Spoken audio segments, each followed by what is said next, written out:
Cure చేస్తాం. రేవంత్ రెడ్డి మాట్లాడుతున్నారు నిన్న. హైదరాబాద్లో ప్లాస్టిక్ వినియోగం పైన పూర్తి నిషేధం. సమావేశంలో ముఖ్యమంత్రి రేవంత్ రెడ్డి, సిఎస్ రామకృష్ణారావు ఈ ప్లాస్టిక్ని పూర్తిగా నిషేధించాల్సిందే, మంచిదే. కానీ ఏం చేస్తారు? ఒక 6 నెలలు చేస్తారు.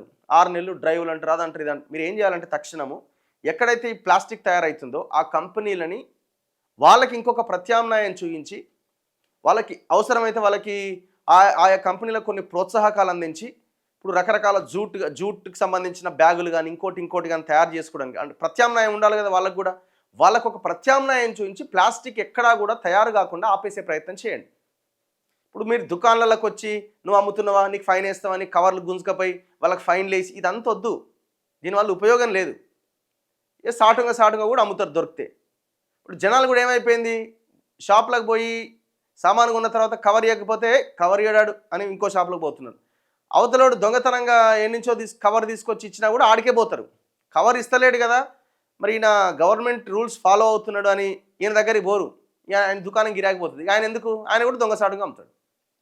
అందుకే ఇప్పుడు దుకాణాలలో మీరు రైడ్ చేయడం కాదు, ప్లాస్టిక్ నిషేధం కోసం ఎక్కడైతే తయారవుతున్నాయో వాటి మీద ఫోకస్ చేయండి. వాళ్ళని కూడా అర్ధాంతరంగా వాళ్ళని మీరు దుకాణాలు మూసేయండి, షటర్ గుంజితే దాని మీద ఆధారపడ్డ ఎంతోమంది కార్మికులు రోడ్డున పడతారు. సో వాళ్ళకి ఆల్టర్నేట్ చూపించాలి, అది ప్రభుత్వాల బాధ్యత. ఆ ప్రయత్నం చేయండి. ఎందుకు ఆగదు? ప్లాస్టిక్ దెబ్బకి ఆగిపోతుంది.